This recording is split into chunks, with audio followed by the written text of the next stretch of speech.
જય શ્રી કૃષ્ણ. હારું ને બીજું બેન? એ જય શ્રી કૃષ્ણ. હારું છે. તને કેમ છે? મને હારું છો. તું નવીનમાં? નવીનમાં તો હોય જ ને, મારી પાસે તો નવીનમાં હોય. કેમ કે હું તો આપણા ગામની ટપાલ પેટી. હા ભાઈ, હા માર જેઠ છે ને વલ્લભ, હા વલ્લભના છોકરાનું કાલ રાતે છૂટું કરી નાખ્યું. હાલે લે. અને જો આ તો હું તને વાત કરું છું બાઈ, કોઈને કહેતી નહીં. હારું અને રોંઢે સત્સંગમાં આવજે. હારું હારું સત્સંગમાં ભેગા સારું. જય શ્રી કૃષ્ણ. ઓલી હજી નો આવી. એયું વીજળીએ કીધું કે વલ્લભના છોકરાને છૂટું થઈ ગયું. એલ્યો એય, હું ઊભ્યું મારા દાંત કાઢો છો.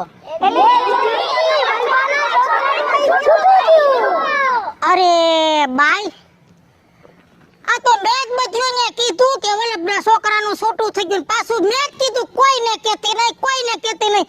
આમ કઈ વાત આખા ગામમાં